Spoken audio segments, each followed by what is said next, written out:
नमस्कार मित्रों।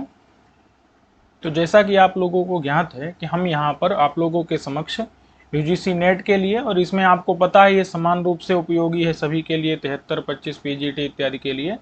तो हम आपके समक्ष काव्य प्रकाश को प्रस्तुत कर रहे हैं, ठीक है, ये आपको ज्ञात है।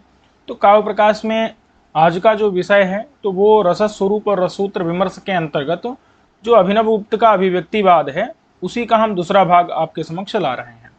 देखिए, पहले भी हम लोगों ने इस पर हम लोगों ने पढ़ा है। तो उसमें हमने जो मत भट्ट लोल्लट का, शंकुक का और भट्टनायक का, उसका हम लोगों ने पंक्तिशः अध्ययन किया है। और अब आपके समक्ष अभिनव गुप्त का जो मत है ना, उसका भी हमने पढ़ लिया है, आधा भाग पढ़ लिया है और कुछ भाग उसका अवशिष्ट रह गया था, तो वो हम आपके समक्ष प्रस्तुत कर रहे हैं, ठीक है। तो ये आपके लिए पंक्तिशः अध्ययन है, क्योंकि आपको पता होना चाहिए कि जब आप पंक्तिशः पढ़ते हैं तो वो आपकी परीक्षा के लिए अत्यंत उपयोगी होता है। अन्यथा कई बार नोट्स से पढ़ते हैं तो वो समझ भी नहीं आता कि चल क्या रहा है वहाँ पर, और साथ ही साथ अगर कुछ भी आपसे परीक्षा में थोड़ा भी घुमा के पूछ लिया जाता है तो वो आपको उत्तर देना कठिन पड़ जाता है। तो इसलिए पंक्तिशः अध्ययन अत्यंत आवश्यक है। तो इसमें हम लोग देखते हैं इसको। तो हम लोगों ने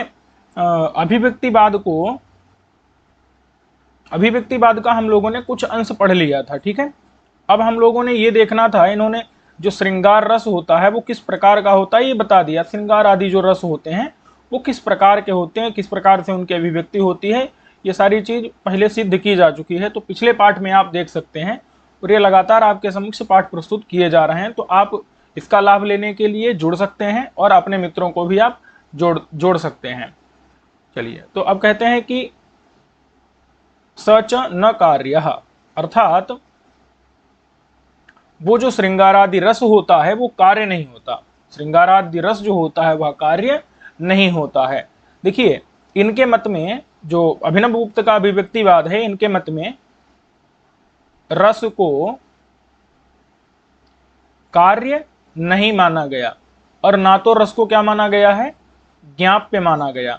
इन्होंने दोनों का खंडन किया है कि वो जो रस होता है वो कार्य भी नहीं होता। क्यों नहीं होता? विभावादि विनाशेपि तस्य संभव प्रसंगात। कहते हैं कि समझिएगा, थोड़ा सा आपको समझना पड़ेगा कि भरत मुनि ने जो सूत्र बनाया था, क्या बनाया था? विभावानुभाव संचारी संयोगात रस निष्पत्ति ही। तो उन्होंने क्या कहा था? संयोगात, संयोग से। क्या कहा था? संयोगात। तो संयोगात में जो पंचमी थी, संयोगात, तो यहां पर जो पंचमी थी वो पंचमी हेतु में आई थी। और हेतु दो प्रकार का होता है, या तो कोई कारक होता है और या तो क्या होता है, ज्ञापक होता है। दो प्रकार का हेतु होता है, ठीक है। तो यहां पर हेतु में पंचमी आई है तो या तो हेतु कारक होगा या तो ज्ञापक होगा। और अब अगर हेतु कारक होगा तो रस कार्य होगा, और हेतु अगर ज्ञापक होगा तो रस ज्ञाप्य होगा। तो कहते हैं नहीं, ना तो यहाँ कारक हेतु है और ना तो ज्ञापक हेतु है, और ना तो रस कार्य है और ना तो रस ज्ञाप्य है, ठीक है।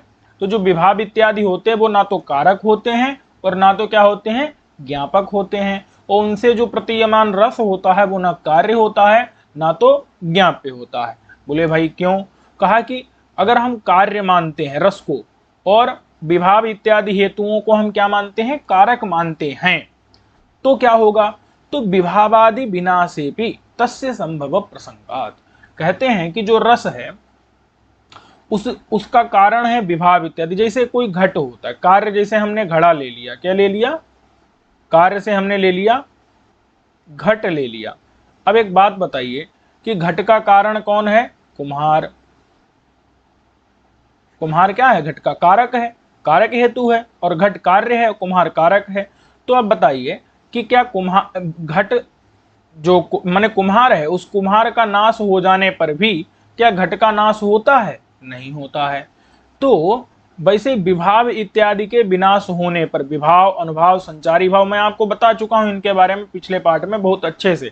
तो आप क्या करेंगे, वहां पर देखेंगे कि विभाव इत्यादि का विनाश होने पर भी क्या वहां पर जो है रस की स्थिति होती है? नहीं होती। बता चुके हैं, विभावादि जीवितावधि, जब तक विभाव, अनुभाव और संचारी भाव रहते हैं तभी तक रस की प्रतीति होती, उसके बाद रस की प्रतीति नहीं होती। तो विभाव इत्यादि के विनाश होने पर भी तस्य माने वो जो रस है, उस संभव माने उसका रहना, प्रसंग माने हो जाएगा। मतलब कि जैसे कुम्हार के नष्ट होने पर भी घड़ा रहता है ना, वैसे ही जो विभाव इत्यादि कारक हेतु अगर इनको मानेंगे तो इनके रहने पर भी माने इनके नाश होने पर भी रस की स्थिति हो जाएगी, रस बना रहेगा। लेकिन ऐसा तो नहीं होता है, तो इसलिए आपत्ति आएगी कि विभावादि के नाश होने पर भी रस का संभव माने रस की स्थिति बनी रहेगी। तो इस आपत्ति से बचने के लिए क्या किया, इसको माना गया कि रस जो है वो कार्य नहीं होता। क्योंकि ध्यान दीजिए, कारण के नाश होने पर भी कार्य बना रहता है। कारण पिताजी के नाश होने पर भी पुत्र बना रहता है ना, बना रहता है। वैसे ही विभावादि जो है वो क्या है, पिताजी हैं, तो उनके नाश होने पर भी पुत्र जो उनका रस है वो बना रहेगा। लेकिन ऐसा होता है क्या, नहीं होता। पुत्र नहीं बना रहता, वहां पर रस का नाश हो जाता है विभावादि के नाश होने पर। इसका मतलब यह है कि रस कार्य नहीं है और विभावादि उसके कारक नहीं है। तो यहाँ कारक हेतु भी नहीं ले सकते और हम इसको कार्य भी रस को नहीं मान सकते।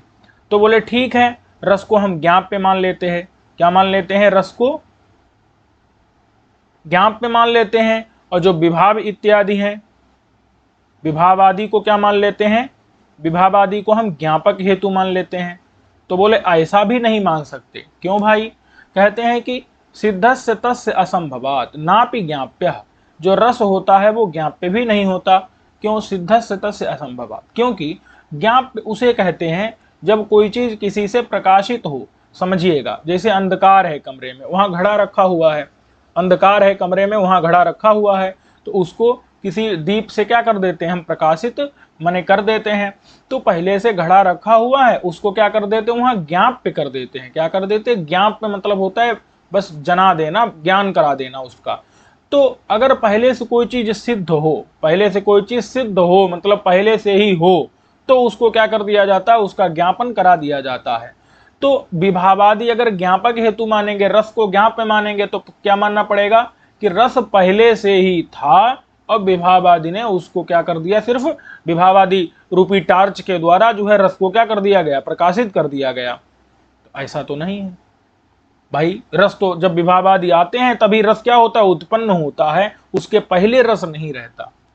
समझे कि नहीं। अगर ज्ञाप्य मानेंगे तो क्या मानना पड़ेगा उसको, जैसे अंधेरे में घड़े को प्रकाशित करने के लिए विभावादि रूपी टार्च जो है रस रूपी घड़े पर लगा दी, तो लेकिन भाई फिर घड़ा तो पहले से होता है, लेकिन रस तो पहले से होता नहीं है। तो इसीलिए हम इनमें ज्ञाप्य ज्ञापक भाव माने, ज्ञापक मतलब एक प्रकाश देने वाला टार्च, और ज्ञाप्य मतलब जैसे जिस पर प्रकाश मारते हैं। तो ये रस जो है ना, ऐसा थोड़े है कि पहले से था।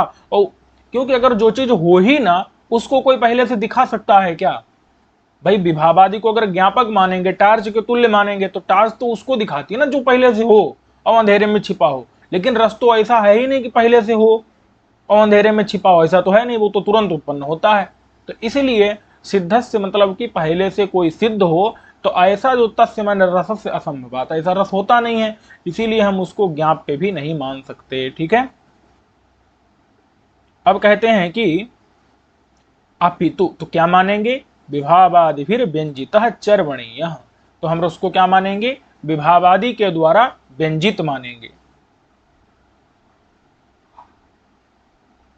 तो हम रस को क्या मानेंगे, विभावादि के द्वारा हम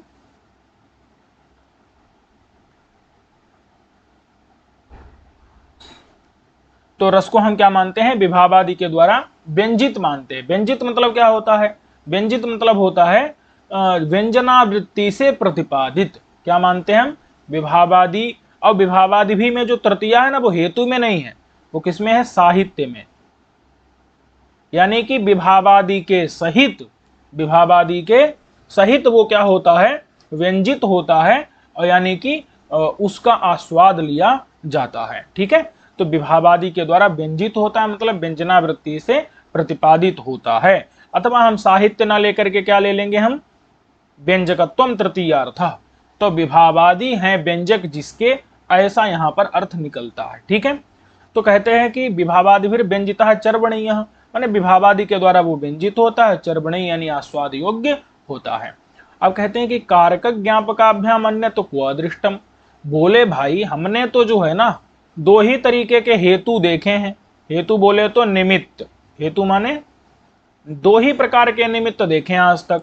कौन कौन से? एक कारक, एक ज्ञापक, दो ही प्रकार के निमित्त देखे हैं। इनसे अलग कोई भी कहीं भी कुत्रचित अपि, कुआ माने कहीं भी जो है कुछ दूसरा हमने निमित्त, हेतु, कारक, ज्ञापक से अलावा कोई देखा ही नहीं।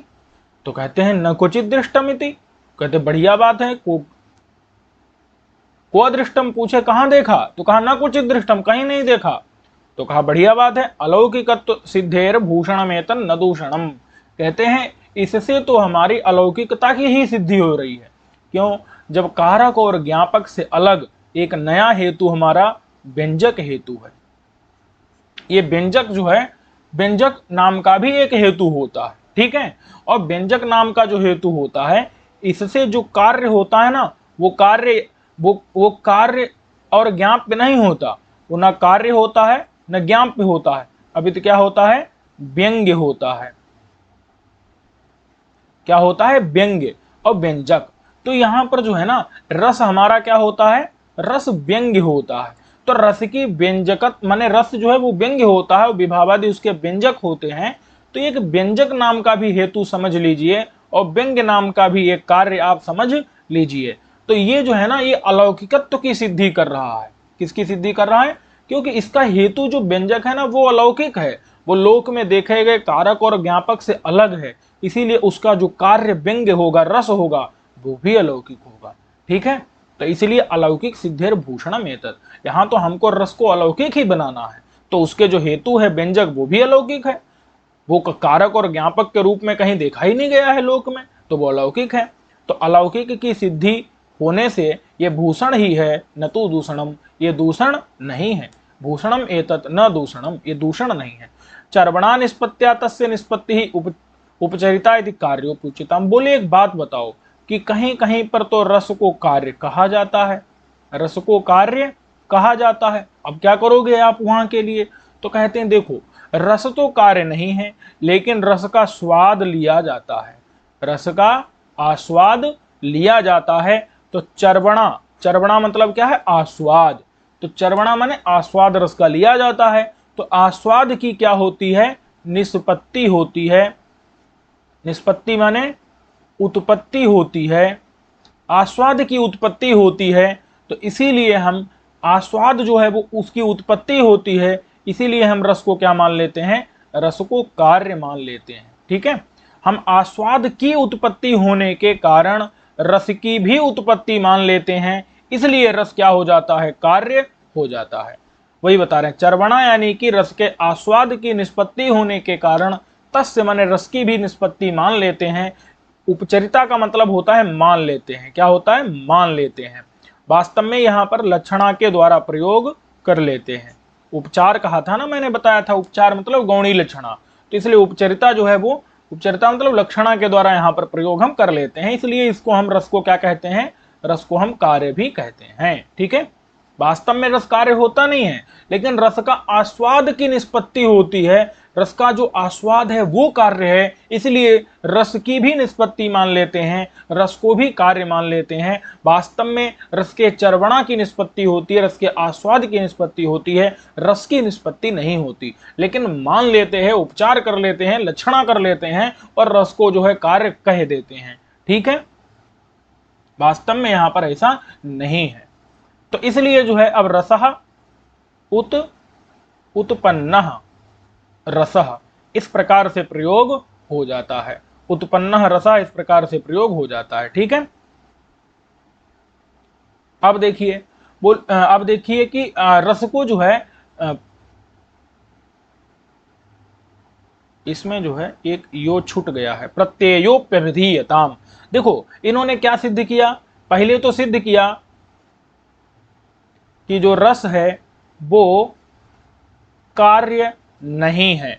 फिर क्या सिद्ध किया? कि जो रस है वह ज्ञाप्य नहीं है। और उसके बाद क्या कह रहे हैं? कि मान लेते हैं कि रस कार्य है, मान लेते हैं कि रस ज्ञाप्य है। ज्ञाप्य को ही प्रत्यय भी कहते हैं, प्रत्यय भी कहते हैं।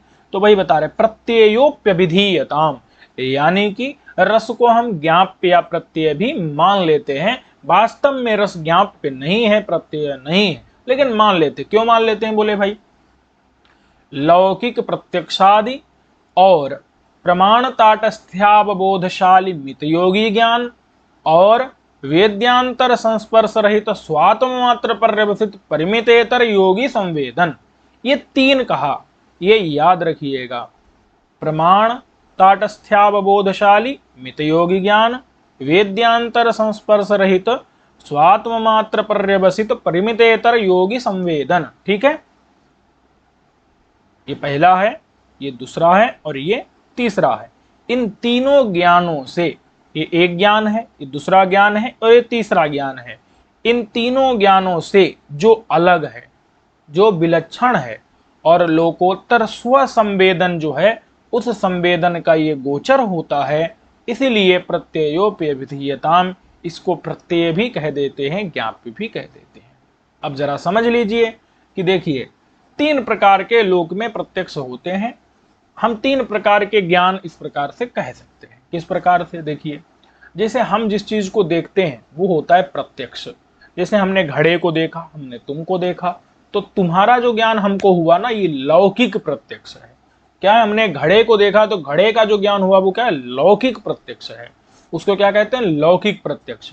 और ये जो रस का ज्ञान होता है, ये रस का ज्ञान अलौकिक चमत्कार उत्पन्न करने वाला होता है। ये लौकिक प्रत्यक्ष में नहीं आता। ये अलग ही आनंद देने वाला होता है, अलग ही सुख देने वाला होता है, और ये अपने आप ही उसका ज्ञान होता है। उसको ज्ञान कराने के लिए आंखें, नाक, कान इत्यादि बाहर की इंद्रियां नहीं चाहिए। समझे कि नहीं? लौकिक प्रत्यक्ष जो होता है, जो घ्राणज, रासन इत्यादि भेद से 6 प्रकार का आप लोगों ने पढ़ा ही होगा। मानस, घ्राणज इत्यादि आप पढ़ते हैं जब कारिका इत्यादि, कारिकावली, तो आपको ये मिलता है वहां पर। तो लौकिक प्रत्यक्ष किससे उत्पन्न होता है? आंखों से, कान से इत्यादि इंद्रियों से उत्पन्न होता है।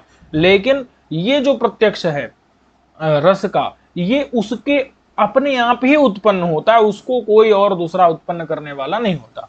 तो लौकिक प्रत्यक्ष आदि से ये क्या होगा? अलग होगा। लौकिक प्रत्यक्ष से क्या होगा? अलग होगा, क्योंकि लौकिक प्रत्यक्ष आंख, नाक, कान इत्यादि से होता है, और ये जो है बिना प्रमाण के ही हो जाता है। समझे कि नहीं?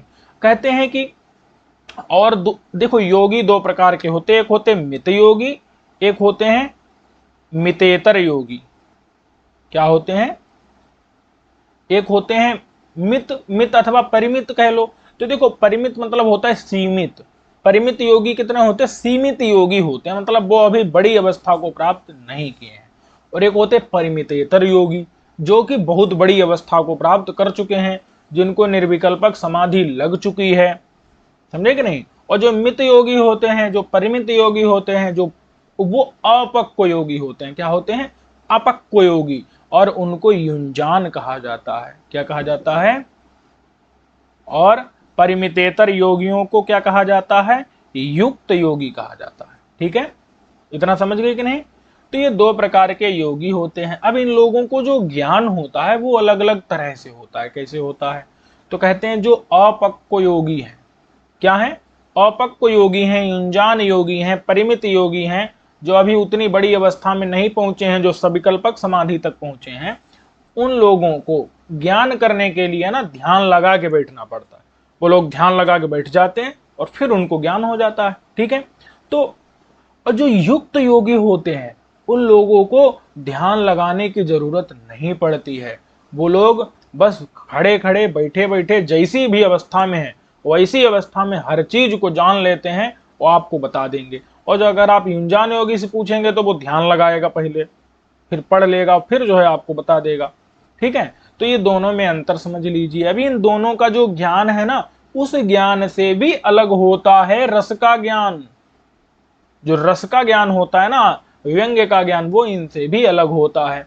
तो वही बता रहे हैं कि देखो, युंजान योगी का ज्ञान कैसा होता है? प्रमाण ताटस्थ अवबोधशाली। मतलब प्रमाण मतलब होता है चक्षुर इत्यादि इंद्रियां, वो प्रमाण कही जाती हैं। उनके ताटस्थ मतलब उनकी बिना अपेक्षा के, उनकी अपेक्षा नहीं है।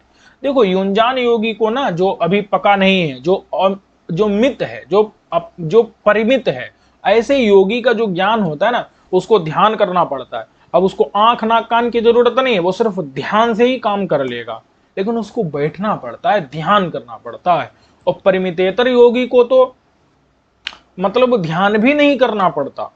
जो परिमितेतर योगी है ना, उसको ध्यान भी नहीं करना पड़ता है, वो तो उसको आंख नाक कान की तो जरूरत है ही नहीं और उसको ध्यान भी नहीं करना पड़ता है, ठीक है।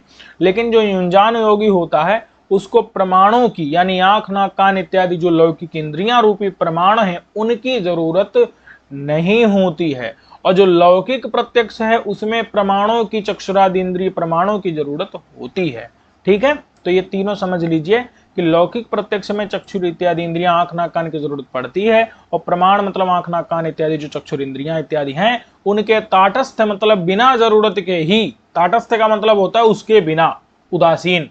तो प्रमाणों की अपेक्षा के बिना जो अवबोध यानी ज्ञान वाले जो मित योगी होते हैं, युंजान योगी होते हैं, उनका जो ज्ञान है वो ज्ञान भी भैया रस के ज्ञान के बराबर नहीं है।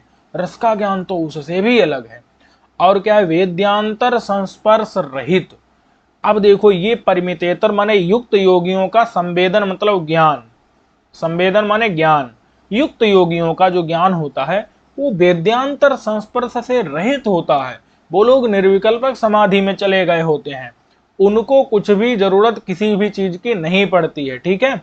उसमें कोई भी उनको वेद्यांतर यानी जो अन्य कोई भी लौकिक विषय का स्पर्श नहीं होता है। वो सिर्फ स्वरूप में अपने परमात्मा, भाई ब्रह्म और आत्मा दोनों एक ही तो हैं, तो वो स्वात्म मात्र पर्यवसित, वो लोग सिर्फ अपने आत्मा मात्र में, क्योंकि आत्मा ही परमात्मा है, तो वो लोग अपने आत्मा मात्र में ही पर्यवसित मतलब होते लगे रहते हैं।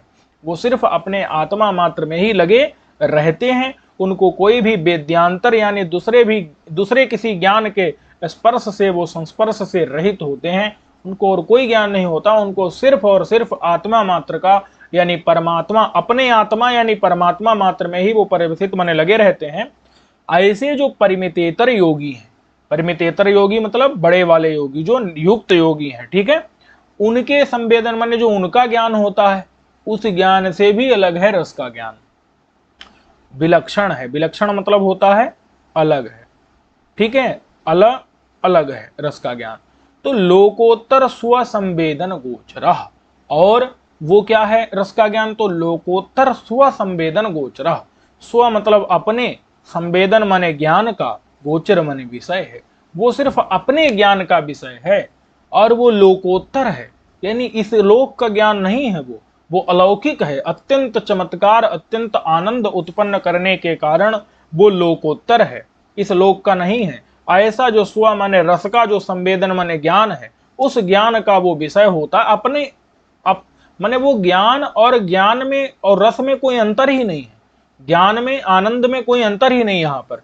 तो स्वरूपी जो संवेदन है माने रस रूपी जो संवेदन माने ज्ञान है, उस ज्ञान का ही वो गोचर माने विषय होता है। इसलिए प्रत्ययोपि अभिधीयताम, उसको प्रत्यय भी कह सकते हैं, ठीक है।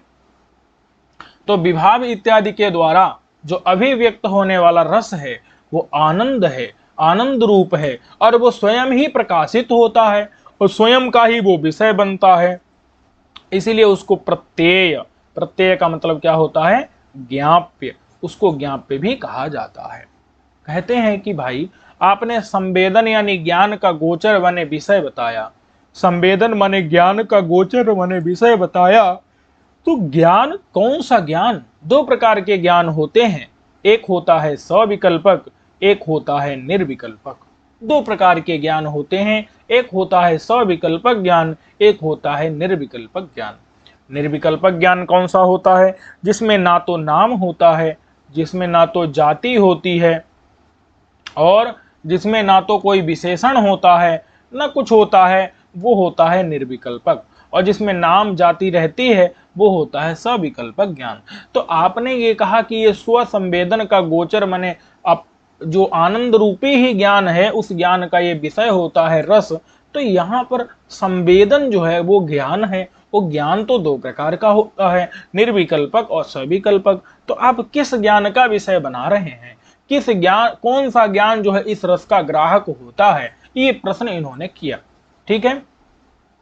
रस का ज्ञान जो है, रस का ज्ञान किस से होता है, किस ज्ञान से होता है, निर्विकल्पक या सविकल्पक से? तो कहते हैं तदग्राहकम च न निर्विकल्पकम, उसका ग्राहक निर्विकल्पक नहीं होता है। रस ग्राहकम, तदग्राहकम मतलब रस का ग्राहक, तो रस का ग्राहक निर्विकल्पक नहीं होता है। बोले क्यों? कहा विभावादि परामर्श प्रधानत्वात्, क्योंकि क्योंकि जो रस है ना, रस, उस रस में विभाव इत्यादि का परामर्श भी प्रधान रूप से वहां पर होता है। ठीक है, कि विभावादि का जो परामर्श है, माने संबंध है, वो वहां पर प्रधान रूप से रहता है। ठीक है, समझे कि नहीं? जब रस का ज्ञान होता है तो वहां पर ऐसा नहीं है कि विभावादि कहीं चले जाते हैं, लुप्त नहीं हो जाते हैं, विभावादि का भी संबंध वहां पर प्रधान रूप से रहता है। और तो जो प्रधान रूप से रहेगा विभावादि का संबंध, तो विभाव अनुभव सब रहेंगे, तो फिर तो ये सविकल्पक हो जाएगा भाई, निर्विकल्पक तो रहेगा ही नहीं। ठीक है, तो इसलिए क्या हो जाएगा, ये सविकल्पक हो जाएगा। इसीलिए निर्विकल्पक ज्ञान से इसका रस का ग्रह नहीं होता, तो रस का ग्राहक जो है वो निर्विकल्पक ज्ञान नहीं होता है, क्योंकि वहां विभावादि का परामर्श हो जाता है प्रधान रूप से। इसलिए विभावादि जब का संबंध प्रधान हो जाएगा तो वो तो ज्ञान सविकल्पक हो जाएगा, निर्विकल्पक रहेगा ही नहीं। तो इसीलिए रस का ग्राहक निर्विकल्पक ज्ञान नहीं माना गया है। तो बोले भाई उस रस का ग्राहक सविकल्पक ज्ञान को मान लेते हैं, तो कहा नहीं, सविकल्पक ज्ञान को भी नहीं मान सकते हैं। क्यों? क्योंकि सविकल्पक ज्ञान वो होता है जहां कुछ विकल्प हों। कहते हैं जब रस का ज्ञान होता है सारे ज्ञान हट जाते हैं, सिर्फ रस ही रस वहां बचता है, वहां सिर्फ स्वाद ही स्वाद बचता है, वहां कोई नाम नहीं होता, कोई रूप नहीं होता, कोई जाति नहीं होती, कोई विशेषण नहीं होता, कुछ भी विकल्प नहीं होता। तो जब कुछ होता ही नहीं है तो फिर तो क्या हो जाएगा, ये तो निर्विकल्पक हो गया, सविकल्पक भी नहीं रहा। तो न सविकल्पक है न निर्विकल्पक है, वही बता रहे हैं कि ना पे सविकल्पकम, कहते हैं ना तो रस का ग्राहक सविकल्पक ज्ञान ही होता है। क्यों? चर्वमाणस्य अलौकिक आनंदमय से, क्योंकि उसका चर्वमाण यानी कि चर्वमाण मतलब स्वाद लिया जा रहा है। तो जब स्वाद लिया जा रहा है वो क्या है, वो अलौकिक आनंद रूप है। अलौकिक यानी कि बहुत ज्यादा आनंद युक्त है, इसलिए वो रस जो होता है ना उसका स्वाद लिया जाता है, रस में अलौकिक आनंद मिलता है। तो उस रस, वो जो रस होता है ना वो स्व संवेदन से सिद्ध होता है। वो अपने स्व मतलब अपने रूप ही जो संवेदन माने ज्ञान है, उस ज्ञान का वो क्या होता है, उसी से सिद्ध होता है, उसी का विषय होता है। किसी अतिरिक्त अन्य कोई सविकल्पक ज्ञान का वो विषय नहीं बनता है। वो स्वरूप जो संवेदन है, वहां पर जो रस है वो रस ही संवेदन माने ज्ञान है, और रस और ज्ञान में कोई अंतर नहीं है। वहां पर आनंद जो है ना वही रस है, वही ज्ञान है। तो स्वरूप जो संवेदन, उसी माने कि रस रूप जो ज्ञान, उस ज्ञान से ही रस सिद्ध होता है।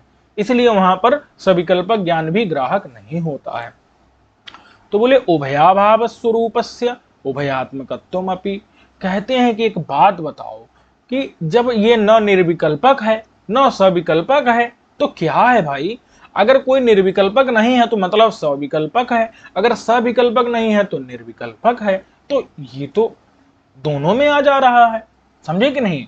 तो कहते हैं कि जब सविकल्पक का निषेध करेंगे तो निर्विकल्पक, निर्विकल्पक का निषेध करेंगे तो सविकल्पक। सविकल्प माने कि दोनों रूप है ये भाई। उभय का अभाव मतलब उभय, अरे जब दो ये नहीं है तो ये है, और ये नहीं है तो ये है, मतलब दोनों है। दोनों नहीं भी है, दोनों है भी। तो वही बता रहे हैं कि उभयाभाव स्वरूपस्य, जब उभय का दोनों का अभाव होगा तो इसका मतलब क्या होगा, उभयात्मकत्वम अपि, उसमें उभयात्मकत्व आ जाएगा, मतलब दोनों हो जाएगा वो। और जब दोनों हो जाएगा बोले तो ये कहाँ होता है, ये कभी होता है क्या? तो कहते हैं हाँ, ये पूर्ववत पहले की तरह लोकोत्तरता में गमयति, ये बताता है कि रस लोकोत्तर है। रस क्या है? लोकोत्तर है, मतलब इस लोक का नहीं है, यानी अत्यंत आनंदजनक है रस। ठीक है, अलौकिक है रस। ये चीज जो है आती है न तो विरोधम, ऐसा नहीं है कि दोनों में विरोध हो रहा हो कोई, कि न सविकल्पक है न निर्विकल्पक है, मतलब हो ही नहीं सकता, ऐसा नहीं है। अभी तो दोनों है वो, और वो दोनों है मतलब वो लोकोत्तर नहीं, वो इस लोक का नहीं है, वो लोकोत्तर है, यानी अतिशय सुख का जनक है। वो पूर्वत पहले की तरह ही लोकोत्तरता को जो है गमयत, यानी कि ये चीज बता देती है कि रस क्या है, लोकोत्तर है, न तो विरोधम, इनमें कोई विरोध नहीं है। ठीक है, इति श्रीमदाचार्य अभिनव गुप्त पादा। तो सब यहां पर चौथे नंबर पर इन्होंने इसको रखा है। इसका मतलब यह है कि और उसमें बहुवचन का प्रयोग किया है, श्रीमत लगाया है, आचार्य लगाया है, तो इतने सारे विशेषणों का पादाह, ये सब जो है बहुवचन के लिए, आदर के लिए द्योतित किए जाते हैं। इसका मतलब मम्मट का मत भी, मम्मट का मत भी यही वाला मत है। मम्मट ने भी इसी मत को स्वीकार किया है। ठीक है, अब कहते हैं कि एक बात बताओ कि आपने एक सूत्र बना दिया, सीधे सीधे क्या बना दिया, विभाव अनुभाव संचारी संयोगात रस निष्पत्ति, सूत्र बना दिए। अथवा आप जो है लिख दिए कारिका में कि व्यक्तः सतैर विभावाद्यैहि संचार माने स्थायी भावो रसः स्मृतः। आपने तो अलग अलग किसी का कुछ बताया ही नहीं, सबको एक साथ में ही जोड़ दिया। ऐसे ही विभाव अनुभाव संचारी सबको एक साथ में ही पढ़ दिया। अरे अलग अलग करना चाहिए, एक साथ में क्यों पढ़ दिया आपने? तो कहते हैं नहीं भाई, एक साथ में इसलिए पढ़ा कि वो सब एक साथ में ही काम करते हैं, अलग अलग होके काम नहीं करते हैं। अगर केवल विभाव रहेगा तो वहां रस उत्पन्न नहीं होगा, केवल अगर अनुभाव रहेगा तो रस उत्पन्न नहीं होगा, और केवल अगर बेविचारी भाव रहेगा तो रस उत्पन्न वहां पर नहीं होगा। ठीक है, तो इसलिए तीनों चीजें क्या होनी चाहिए, मिली हुई होनी चाहिए, तभी रस उत्पन्न होता है। ये बात स्पष्ट हो गई कि नहीं? तभी रस उत्पन्न होता है। जब क्या होगा, विभाव अनुभाव और व्यभिचारी तीनों चीजें मिले रहेंगे, तब जाके रस उत्पन्न होगा। तब कहते हैं कि भाई अब इतनी बात स्पष्ट हो गई कि नहीं? और इतना ही नहीं कि जो विभाव एक रस के होते हैं वो दूसरे के भी हो सकते हैं। क्या कहा? जो विभाव एक रस के होते हैं वे दूसरे के भी हो सकते हैं। जो अनुभाव एक रस के होते हैं वे दूसरे रस के भी हो सकते हैं। जो भी विचारी भाव एक रस में काम आते हैं वही दूसरे में भी काम आते हैं। तो इसलिए ये सारी चीजें निश्चित नहीं है, कोई किसी का भी हो सकता है। इसीलिए इनको हमने मिला करके कह दिया, अलग अलग नहीं कहा कि इस रस के लिए ये विभाव, इस रस के लिए ये अनुभाव, इस रस के लिए ये व्यभिचारी भाव नहीं कह सकते। सब एक दूसरे में जाकर के मिल जाते हैं। तो इसीलिए क्या होता है, इसीलिए हमने सबको मिला जुला कह दिया। अब आप अपना समझते रहना। ठीक है, तो यहां पर जो प्रत्येक है ना, तो वो सब क्या है, वो निश्चित नहीं है। प्रत्येक जो है वो अलग अलग निश्चित नहीं है, कहीं किसी का भी किसी से भी संबंध हो सकता है। ठीक है, जैसे व्याघ्रादयो विभावाः भयानकस्य इव वीर अद्भुत रौद्राणाम। कहते हैं कि जैसे देखो, विभाव मतलब हम आपको बताए थे ना, कारण। क्या बताए थे? कारण। विभाव मतलब क्या बताए थे? कारण। तो देखो, जो भयानक है, भयानक रस जो होता है ना, तो भयानक रस का क्या है? स्थायी भाव भय। ठीक है, तो बताओ भय का कारण कौन है? विभाव। विभाव ये व्याघ्र इत्यादि। ठीक है, तो ये जो व्याघ्र इत्यादि जो विभाव हैं माने कारण हैं, वो भय के कारण होते हैं कि नहीं? व्याघ्र बाघ आ गया तो बाघ से डर लगता है कि नहीं लगता? लगता है। तो यानी कि जब भय जो है वो भयानक रस में बदल जाता है जा करके। तो समझिएगा इस बात को कि व्याघ्र इत्यादि जो विभाव माने कारण है, वो भय के कारण है। किसके कारण है? भय के कारण है। तो एक बात बताओ कि जो डरपोक लोग होते हैं उनको तो व्याघ्र इत्यादि से भय होता है, तो उनके लिए कौन सा रस उत्पन्न होगा? भयानक रस उत्पन्न होगा। लेकिन अगर कोई बहुत उत्साह युक्त व्यक्ति आ जाए, पराक्रमशाली व्यक्ति आ जाए, तो उसको व्याघ्र को देख करके डर लगेगा? नहीं लगेगा। उसको व्याघ्र को देख के डर नहीं लगेगा, उसके अंदर तो उत्साह उत्पन्न हो जाएगा। उसके अंदर क्या उत्पन्न हो जाएगा?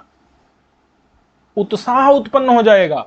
तो वो तो यहां पर ये तो व्याघ्र जो है वो वीर रस का काम कर रहा है, उसके लिए किसका काम कर रहा है? वीर रस को उत्पन्न करवा दे रहा है। तो यहां पर कारण भय का ही नहीं होता है। व्याघ्र इत्यादि विभाव, विभाव मतलब कारण, वो भय के ही नहीं होते हैं, वो वीर रस के भी हो सकते हैं। किसी के अंदर उत्साह उत्पन्न करने वाले हो सकते हैं। अथवा अद्भुत रस का, जिसने कभी देखा ही नहीं है व्याघ्र को, तो वो व्याघ्र को देखेगा तो उसके अंदर क्या उत्पन्न होगा? विस्मय उत्पन्न होगा। क्या उत्पन्न होगा? उसके अंदर विस्मय उत्पन्न होगा। होगा कि नहीं? तो ये क्या है? ये अद्भुत रस को उत्पन्न कर दे रहा है व्याघ्र। तो व्याघ्र भैया जो विभाव है मतलब कारण है वो सिर्फ भयानक रस का ही नहीं होता है, वो तो वीर रस का भी कारण हो गया। पराक्रम वाले व्यक्ति के अंदर, वो जिसने कभी व्याघ्र को देखा नहीं उसके अंदर विस्मय का कारण बन गया, मैंने अद्भुत रस का कारण बन गया। और रौद्र यानी व्याघ्र ने जिसके परिजनों को, जिसके माता पिता भाई बहन को मार डाला है, तो वो जब व्याघ्र को देखेगा तो उसको क्या आएगा, उसके अंदर गुस्सा आएगा। व्याघ्र को देख करके क्या आएगा, गुस्सा आएगा। तो यानी कि क्रोध, क्रोध आएगा। तो यानी उसके अंदर कौन सा रस उत्पन्न कर दिया, व्याघ्र ने रौद्र रस उत्पन्न कर दिया। तो व्याघ्र इत्यादि जो विभाव कारण होते हैं वो सिर्फ भयानक रस के ही नहीं होते, वीर अद्भुत और रौद्र रस के भी वो कारण होते हैं। ठीक है।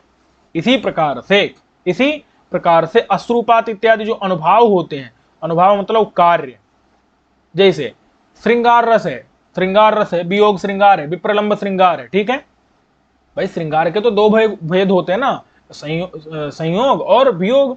तो जो संयोग श्रृंगार है उसमें तो ठीक है, लेकिन जो वियोग श्रृंगार होता है ना उसमें आंसू निकलते हैं कि नहीं निकलते। जब वियोग हो जाता है, विप्रलंब हो जाता है तो क्या होता है, तो आंसू निकलते हैं। तो आंसू जो है वो श्रृंगार रस की क्या है, उसके प्रति के प्रेम के क्या है, वो कार्य हैं। ठीक है। तो अब बताओ, क्या अगर करुण रस होता है तो वहां आंसू नहीं निकलते, वहां भी निकलते हैं। अरे करुण रस में भी आंसू निकलते हैं। भयानक आ जाता है, भय जो है जैसे व्याघ्र सामने खड़ा हो गया तब भी आंसू निकल आते हैं। तो इसलिए अश्रुपात इत्यादि जो अनुभाव मतलब कार्य होते हैं वो श्रृंगार के ही नहीं होते, वो करुण और भयानक के भी होते हैं। ऐसे चिंता इत्यादि जो व्यभिचारी भाव, अरे श्रृंगार में चिंता होती है कि नहीं होती, होती है। वियोग श्रृंगार में तो बहुत चिंता होती है। तो वैसे ही वीर रस में भी, करुण रस में भी, भयानक रस में भी, इन सभी रसों में क्या होती है, चिंता होती है। ठीक है। अरे भाई होती है कि नहीं होती है। श्रृंगार में जैसे किसी नायिका का रूप देख लिया आप उसकी चिंता करेगा, वीर रस में जो है अपने सहायकों की चिंता करेगा, करुण रस में अपने जो ये इसने क्या किया था, इसने जो है हमारा कितना उपकार किया था, आज ये मर गया, तो बहुत ज्यादा उसकी चिंता होगी कि नहीं होगी। और भयानक रस में जो है जितनी ये जो व्याघ्र सामने आ गया, कितना प्रचंड व्याघ्र आ गया है, तो उसके वहां पर प्रचंडत्व की चिंता होगी। तो चिंता सब जगह होती है। ठीक है। तो यहां पर क्या है कि चिंता जो सब जगह का मतलब श्रृंगार रस के अलावा और बहुत जगह चिंता हो सकती है। तो ऐसा नहीं है कि चिंता इत्यादि जो व्यभिचारी भाव हैं वो सिर्फ एक ही रस के हों, किसी भी रस के हो सकते हैं। तो वही व्याघ्र इत्यादि जो विभाव होते हैं वो भयानक, वीर, अद्भुत, रौद्र तीनों चारों के हो जाएंगे, और श्रुपात, अनुभाव, श्रृंगार, करुण, भयानक तीनों के हो जाएंगे। चिंता इत्यादि व्यभिचारी भाव श्रृंगार, वीर, करुण, भयानक सबके हो सकते हैं इनमें। तो अब बताओ, तो इसलिए कोई किसी का निश्चित नहीं है, किसी का संबंध किसी के साथ हो सकता है, कोई विभाव किसी के साथ, कोई अनुभाव किसी के साथ, कोई व्यभिचारी भाव किसी के साथ जुड़ सकता है। तो पृथक मतलब अलग अलग रूप से, अनैकांतिकत्वात्, अनैकांतिक मतलब है अनिश्चित, अनिश्चित होने से ये सब क्या है, अनिश्चित हैं। ये कोई भी निश्चित नहीं है, ये सब व्यभिचारी है, मतलब किसी के पास कोई भी जा सकता है। तो इसीलिए सूत्रे, सूत्रे मतलब भरत मुनि ने अपने सूत्र में और मम्मट ने अपने सूत्र में कि कहां पर व्यक्तः सतैर विभावाद दिया ही, सबको एक साथ में लिख दिया, और भरत मुनि ने अपने सूत्र में सबको एक साथ में जो है मिलित रूप से निर्दिष्ट कर दिया, मिला करके निर्देश दे दिया। और एक बात बहुत जरूरी ध्यान देनी है कि ये मिलित तो हैं, कोई किसी का तो हो सकता है, लेकिन होने एक जगह पर तीनों चाहिए। क्या होने चाहिए, जैसे जैसे घड़ा बनाने के लिए दंड भी होना चाहिए, डंडा होता है ना, चक्र भी होना चाहिए जिस पर घड़ा बनाते हैं, चाक, वो भी होना चाहिए। ऐसे ही कुम्हार भी होना चाहिए। क्या होना चाहिए, कुम्हार भी होना चाहिए। तो ये सब चीजें मिली होती है ना तभी जाकर के घड़ा बनता है। लेकिन जैसे आग निकालनी हो, आग निकालनी हो तो आग निकालने वाला अगर केवल पत्थर है तो भी आग निकल जाएगी। आग निकालने वाला अगर क्या है, केवल अरणी है, अरणी मंथन करते हैं ना, तो अरणी है तो भी निकल जाएगी। अथवा और भी अगर क्या है भाई, माचिस है तो भी निकल जाएगी। तो यहां पर जो है ना, पत्थर अलग कारण है, अरणी अलग कारण है, माचिस अलग कारण है। तो यहां पर जो आग होती है ना, आग के प्रति ये सब अलग अलग रूप से कारण होते, एक साथ में नहीं होते। लेकिन घड़े के लिए ये एक साथ में जब होंगे तभी घड़ा बनता है। तो उसी प्रकार से हम जो है इसको दंड चक्र न्याय कहते हैं। क्या कहते हैं, दंड चक्र न्याय। और इसको क्या कहते हैं? तृणारण्य मणि न्याय। क्या कहते हैं इसको? तृणारण्य मणि न्याय। तृणारण्य मणि न्याय, ठीक है। इसको क्या कहते हैं? तृण अरणि मणि। ये तृण मतलब तिनका, अरणि मिल जाए, मणि मिल जाए तो आग उत्पन्न हो जाती है। तिनके से भी आग लग जाती है, अरणि से भी आग उत्पन्न होती है, और जो मणि होती मैंने पत्थर इत्यादि होते हैं उनसे भी आग उत्पन्न हो जाती है। तो इसलिए ये अलग अलग होता है। तो आग के लिए ये अलग अलग कारणता कहते हैं इसको, पृथक कारणता। इसको क्या कहते हैं? मिलित कारणता। यही याद रखिएगा शुरुआत में आपसे अगर पूछा जाए कि जो काव्य के हेतु बताए हैं ना वहां पर, कि शक्ति ऋण पूर्णताभ्यास, लोग क्या है वहां पर, लोक शास्त्राद्यवेक्षणात्, काव्य शास्त्राद्यवेक्षणात्, लोक मतलब लोक शास्त्राद्यवेक्षणात् और काव्यज्ञ शिक्षाभ्यासा इति हेतु तदुद्भवे। तो वहां पर इति हेतु तदुद्भवे हेतु दिया, जबकि वहां पर तो शक्ति, निपुणता और अभ्यास तीनों अलग अलग हैं। तो एक मतलब हेतु एक वचन क्यों दिया? हेतुभा कहना चाहिए। तो वहां पर बताया ना त्रया समुदिता हेतु, वो मिलकर के। तो वैसे दंड चक्र कुंभकार इत्यादि ये न्याय से, दंड चक्र न्याय से यहाँ पर रस की जो है मिलित कारणता होती है। विभाव अनुभाव विचारी जब तीनों रहेंगे तभी रस होगा। तो बोले एक बात बताओ कि कुछ जगह तो ऐसी होती हैं जहां सिर्फ विभाव दे दिया जाता है, कुछ श्लोक ऐसे होते हैं जहां सिर्फ अनुभाव दे दिया जाता है, कुछ श्लोक ऐसे होते हैं जहां व्यभिचारी भाव भी दे दिया जाता है। अब वहां पर क्या करोगे आप? वहां पर क्या करोगे भाई? तो कहते हैं कि वहां पर जहां सिर्फ विभाव दिया है वहां पर हम अन्य दो को बुला लेंगे। जहां सिर्फ अनुभाव दिया है वहां अन्य दो को बुला लेंगे, और जहां सिर्फ बेविचारी भाव दिया है वहां पर भी हम क्या करेंगे? अन्य दो को बुला लेंगे। उनको बुला करके लाना पड़ेगा भाई। बुला लेंगे मतलब आक्षेप कर लेंगे। क्या कर लेंगे? उनका आक्षेप कर लेंगे, ठीक है। तो अब उसका उदाहरण बता रहे हैं।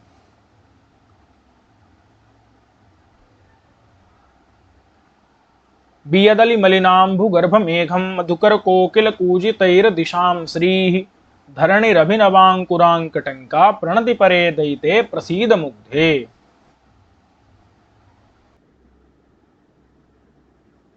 यहां पर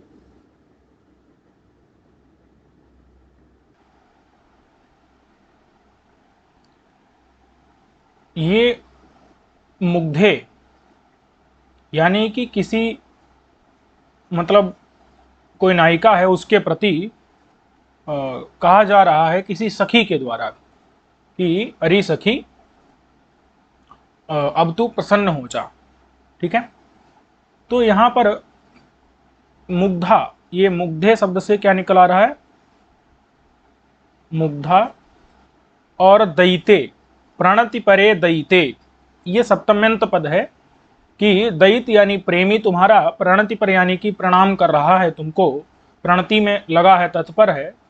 तो दयित यानी कि ये नायक आ रहा है, और मुग्धे कहने से नायिका आ रही है। और नायक और नायिका दोनों क्या हैं? ये दोनों विभाव हैं। क्या हैं दोनों? विभाव। नायक और नायिका ये दोनों क्या हैं? विभाव हैं।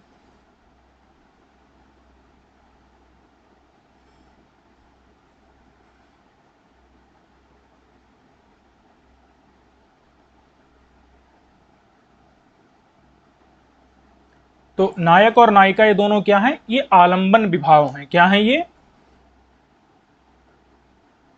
आलंबन विभाव हैं, ठीक है। तो अब देखिए यहां पर प्रकृति का वर्णन किया गया है। तो प्रकृति क्या है? उद्दीपन विभाव है। जो प्रकृति का वर्णन किया गया है वो क्या है? उद्दीपन विभाव है। जो प्रकृति है वो उद्दीपन विभाव है। तो यानी कि यहां पर विभाव आपको मिल जा रहा है, लेकिन यहां अनुभाव नहीं है, अनुभाव नहीं है, और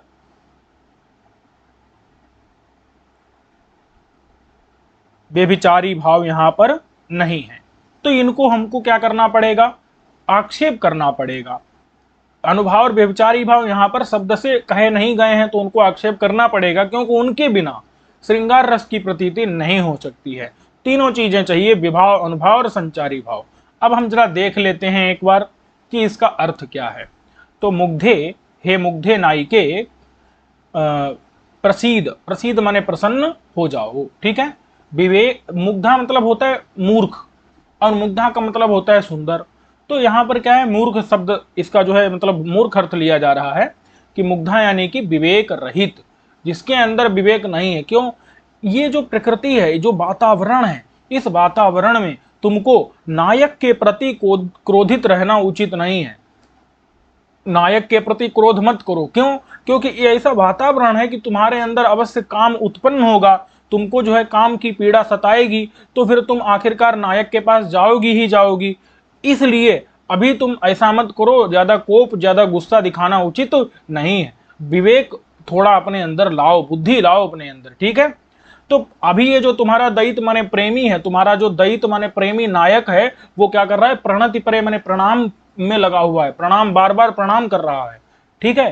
तो तुम क्या करो, अभी प्रसीद, प्रसीद माने मान जाओ, अभी क्या करो, अभी तुम मान जाओ, ठीक है। प्रसीद माने अभी तुम मान जाओ। ये बात स्पष्ट हो गई इतनी। अब देखिए क्या प्रकृति है, कैसी है। तो बियत, बियत मतलब होता है आकाश, बियत माने क्या होता है, आकाश। आकाश कैसा है, अली मलिन अंभु गर्भ मेघम, अली मतलब भौरों के समान, बियत माने आकाश कैसा है, अली माने भौरों के समान, जो मलिन मतलब काले काले, अंबु मतलब जल है, गर्भ में जिनके, ऐसे मेघ माने बादलों वाला है, ठीक है। बियत माने आकाश कैसा है, बियत माने आकाश कैसा है। तो जहां पर अली यानी कि भौरे, कैसे भौरे, मलिन माने काले काले भौरे, उन काले काले भौरों के समान, भ्रमरों के समान, अंबु माने जल है, गर्भ में मतलब अंदर जिनके, ऐसे गर्भ में उदर में जिनके, ऐसे जो मेघ माने बादल, ऐसे बादल हैं छाए हुए, कहां पर, आकाश में, ऐसा आकाश है, ठीक है। और क्या है, तो मतलब बड़े बड़े बादल जो है छाए हुए हैं, पानी बरसने वाला है अभी, जो है ऐसा माहौल, ऐसा मौसम है कि तुम्हारे अंदर अवश्य काम उत्पन्न होगा। और तब तुम जो है, ऐसी स्थितियां हैं, ऐसी जो है तुम्हारे अंदर रति को रमण, उस रति को, प्रेम को या काम को उत्पन्न करने वाली इतने उद्दीपक यहाँ पर हैं, इतनी उद्दीपन विभाव हैं, प्रकृति ऐसी है कि आखिरकार तुमको मानना ही पड़ेगा। तो अभी मान जाओ जब वो प्रणाम कर रहा है तो। फिर क्या, मधुकर कोकिल कूजितैर दिशाम श्री, जो दिशाओं की श्री माने शोभा है, वो कैसी है।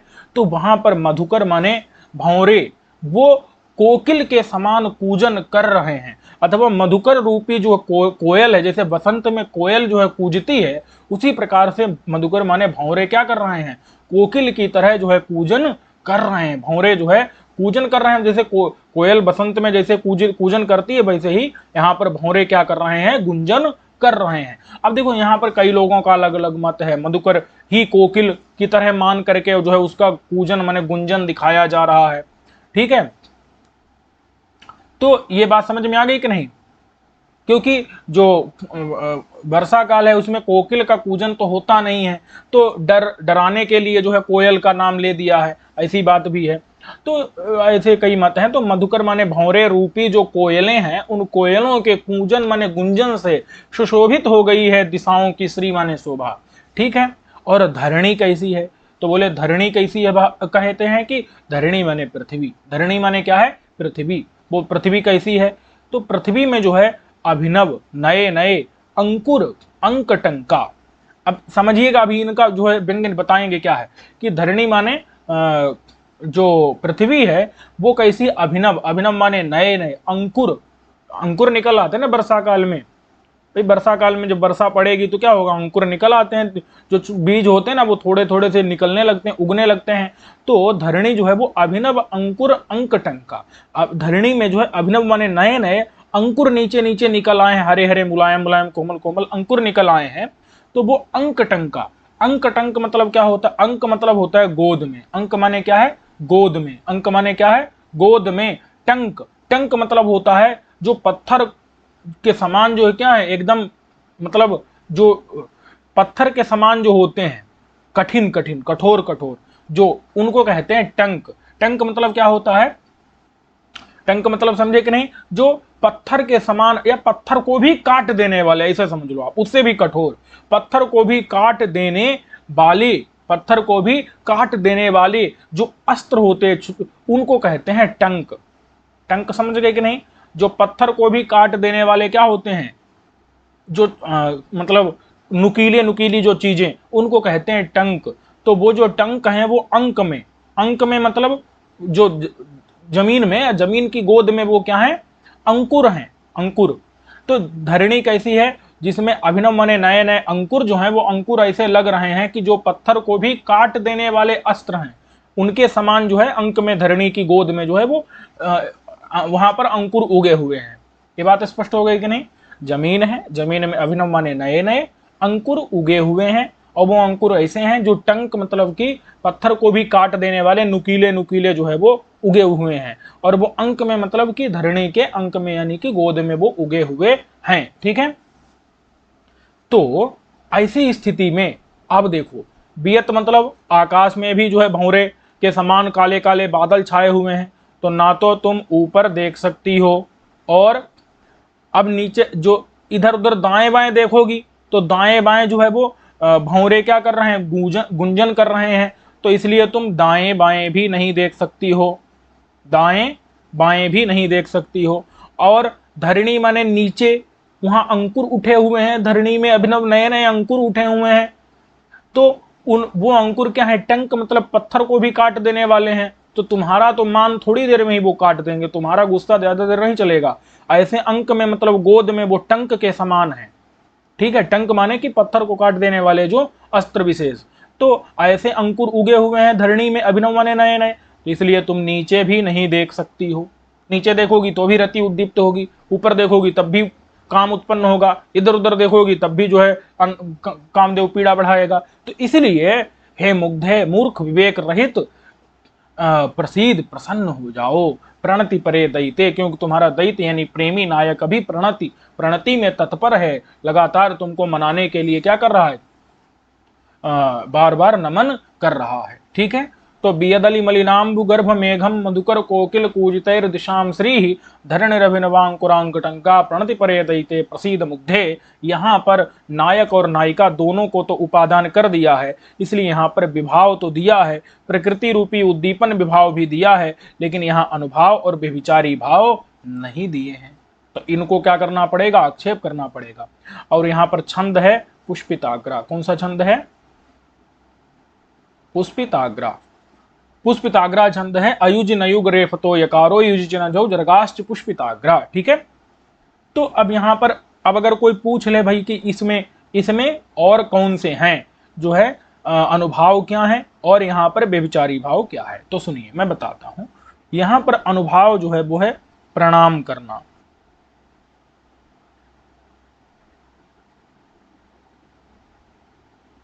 ये प्रणाम करना क्या है, अनुभाव है। ठीक है, मतलब अब भाई नायक और नायिका और ये प्रकृति इत्यादि उद्दीपन करने वाली चीजें हैं ना, तो इसके कारण क्या हो रहा है, नायक के अंदर नायिका के अंदर क्या हो रहा है, रति उत्पन्न हो रही है। ठीक है, तो वहां पर जो है अब नायक के अंदर जो रति उत्पन्न हो रही है, इसलिए नायक क्या कर रहा है, बार बार नायिका को मना रहा है, मनाने के लिए उसको प्रणाम कर रहा है। ठीक है, तो यहाँ प्रणाम क्या है, अनुभाव है। और व्यभिचारी भाव क्या है, तो व्यभिचारी भाव जो है वो है बार बार अब क्या कर रहा है, प्रणाम कर रहा है, प्रसन्न कर रहा है, तो इसके कारण जो है उसके अंदर क्या आ रही है, असूया आ रही है। तो ये जो असूया है ये क्या है, ये संचारी भाव है, व्यभिचारी भाव है। ठीक है, तो ये एक उदाहरण इन्होंने दे दिया। अब दूसरा उदाहरण आप लोग देख लीजिए। ये एक उदाहरण समझ गए ना, एक उदाहरण ये किसका हो गया, इसमें विभाव तो दिया था, केवल अनुभाव और संचारी भाव नहीं दिए थे, तो उनका क्या किया जाएगा, आक्षेप कर लिया जाएगा। अब है परिमृदित मृणाली म्लानम अंगम प्रवृत्ति कथमपि परिवार प्रार्थना भी क्रियासु कलयति च हिमांशोर निष्कलंकस्य लक्ष्मीम अभिनव करिदंत छेद कांत कपोलः। ठीक है, यहां पर कौन सा छंद है, तो यहां पर मालिनी छंद है। ठीक है, यहां पर कौन सा छंद है, यहां पर मालिनी छंद है। इतनी बात स्पष्ट हो गई। अब देखिए,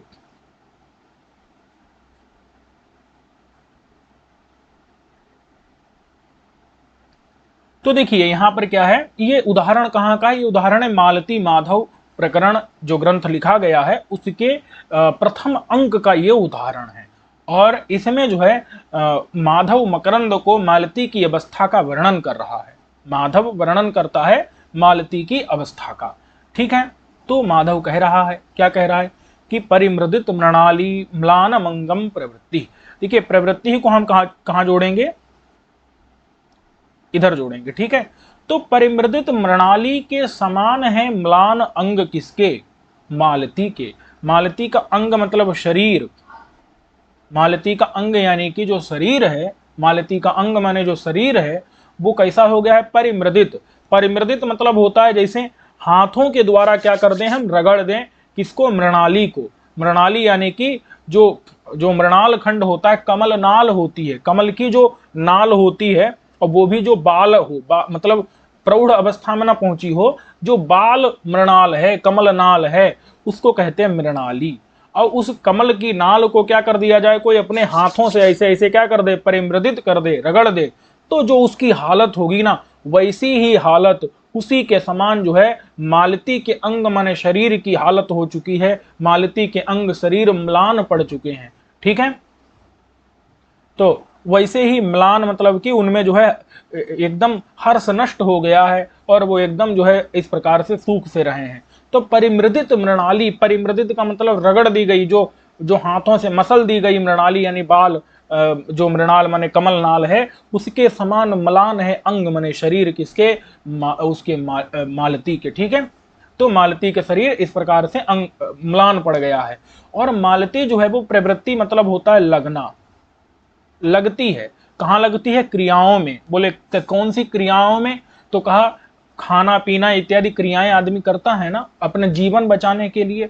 तो वैसे ही कथमपि, कथमपि माने जैसे तैसे, परिवार प्रार्थना भी, उसकी जो परिवार मतलब है, उसकी जो सखियां हैं, परिवार मतलब सखियां, उन सखियों की बार बार प्रार्थना करने पर कि हे मालती भोजन ग्रहण कर लीजिए, ऐसी जब सखियां बार बार, परिवार मतलब सखियां बार बार जब प्रार्थना करती हैं, बहुत बहुत प्रार्थना करती हैं, तब जाके वो मालती क्रियाओं में यानी कि अपने शरीर मात्र धारण के लिए, ध्यान दीजिएगा, आनंद लेने वाली खेलना कूदना इत्यादि क्रीड़ाओं में नहीं, क्रियाओं में जब तब जाकर के मालती की कथमपि माने जैसे तैसे बिना इच्छा के क्या होती है, प्रवृत्ति होती है। क्या होती है, उसकी प्रवृत्ति होती है, मालती की प्रवृत्ति होती है। बात स्पष्ट हो गई। तो प्रवृत्ति माने मालती जो है क्रियाओं में अपने शरीर धारण करने योग्य क्रियाओं में, परिवार माने सखियों की प्रार्थना से, कथमप माने जैसे तैसे लगती है। ठीक है, और लगती है मतलब एक बार लगती है बाद में रुक जाती है, चेष्टा नहीं करती, केवल शुरू करती, आरंभ करती है लगना, बाद में हट जाती है, और जैसे तैसे जबरदस्ती जो है उसकी सखियां उसको लगाती हैं। ठीक है, तो सारे विषयों से, रूप रस गंध स्पर्श हर चीज से उसने क्या कर दिया, उसको त्याग दिया है, और अत्यंत आलस्य उसके अंदर आ गया है। ठीक है, और कलयति, कलयति मतलब है धारण करती, कलयति मतलब क्या है, धारण करता है। हिमांशुर निष्कलंकस्य लक्ष्मी, देखो कहते हैं कि ये जो मालती है, इस मालती का जो कपोल है, मालती का कपोल मतलब होता है गाल, कपोल माने क्या है, गाल, वो कैसा है, इस मालती का जो कपोल है, वो कपोल कैसा है, तो कहते हैं कांत है। कांत मतलब सुंदर है, कांति वाला है, कांत मतलब सुंदर है, कांति वाला है। कैसा कांति वाला है, तो कहते हैं कि अभिनव माने नए नए, करी माने हाथी के, दंत के छेद माने टुकड़े के समान। जैसे जैसे जो कोई नया नया हाथी हो, मतलब कि हाथी का जो बच्चा हो, उसके जो दांत होते हैं वो अत्यंत कोमल होते हैं, अत्यंत कोमल होते हैं, और उनको जब कोई काट दे तो उनमें खून निकल आता है, तो वो दांत सफेद भी हो जाते हैं और हल्के हल्के से लाल लाल भी हो जाते हैं। इसी प्रकार से इसके गाल जो है ना, सफेद सफेद और थोड़े से लाल लाल भी हैं। ठीक है, गुलाबी जो भी कह सकते हैं। तो क्या है, थोड़ा इसके लाल लाल, हल्का हल्का लाल और सफेद सफेद इसके कपोल माने गाल हैं। कांत मतलब सुंदर, इस प्रकार से जो है कांति वाले, किसकी कांति वाले, अभिनव माने नए नए, जो करी माने हाथी मतलब हाथी के बच्चे के जो दांत हैं, उस दांत के छेद माने टुकड़े के समान कांत जो है कपोल हैं, गाल हैं। ठीक है, तो वो गाल जो क्या कर रहे हैं, कलयति माने धारण कर रहे हैं। क्या धारण कर रहे हैं, तो अथवा देखो अभिनव का अन्वय हम छेद में भी कर सकते हैं कि जो करी माने हाथी का जो दांत है वो अभिनव माने नया नया है। हाथी का जो दांत है वो कैसा है, उसका टुकड़ा जो है वो नया नया है। दांत, हाथी के दांत का छेद माने टुकड़ा, वो अभिनव माने नया नया है। और उसके समान का अर्थ वही रहेगा, उसके समान कांत मतलब सुंदर शोभा वाला जो है कपोल है। और वो कपोल माने जो गाल है वो लक्ष्मी को यानी शोभा को धारण कर रहा है। कलेति मतलब है धारण कर रहा है, लक्ष्मी माने शोभा को। किसकी शोभा को कहते हैं? निष्कलंक हिमांशु। देखो हिमांशु जो होता है ना, चंद्रमा, उसके अंदर कलंक होता है, तो कलंक युक्त चंद्रमा में वो शोभा नहीं होती। लेकिन अगर उसका कलंक हट जाए तो चंद्रमा में जो शोभा होगी, ऐसी शोभा को धारण कर रहा है मालती का गाल। ठीक है, कलंक निष्कलंक जो हिमांशु माने चंद्रमा की, लक्ष्मी माने शोभा को, कलेति माने धारण कर रहा है, कपोल माने गाल, मालती का गाल। और वो कैसा है? कांत माने सुंदर है, अभिनव माने नए नए, करी दंत छेद माने कि हाथी के दांत के टुकड़े के समान सुंदर जो कपोल माने गाल है, वह निष्कलंक हिमांशु चंद्रमा, निष्कलंक चंद्रमा, कलंक रहित चंद्रमा की लक्ष्मी माने शोभा को कलेत यानी धारण कर रहा है। ठीक है, तो अब यहां पर क्या है भाई, भी समझना पड़ेगा। तो एक तो यहां पर छंद आपको स्पष्ट हो चुका होगा कि यहां पर क्या है, मालिनी छंद है, और नन्मय ययुतेयम मालिनी भोगी लोकैः। ठीक है, ये इसका लक्षण है। और छंदों पर हम विशेष एक अलग वीडियो बना लेंगे, तो उसमें हम लोग देख लेंगे। तो अभी जो है क्या करिए, अगर ये आपको वीडियो अगर अच्छा लग रहा है तो आप क्या करिए, उसमें अवश्य आप हमारे लिए, आप हमको बता सकते हैं कि किस प्रकार से और उसमें सुधार किया जा सकता है। और इसके साथ ही अगर आपको अच्छा लग रहा है तो इसको आप लाइक कर दीजिए, साथ ही चैनल को भी आप जो है सब्सक्राइब कर लीजिए, और अपने मित्रों को भी इसके बारे में बताइए कि इस प्रकार से यहाँ पर पंक्तिशः अध्ययन चल रहा है और अन्य लोग भी इसका जुड़ करके ताकि लाभ ले सकें। तो ये आपने समझ लिया। अब यहाँ पर क्या है, देखिए 3 चीजें हमको देखनी है, विभाव,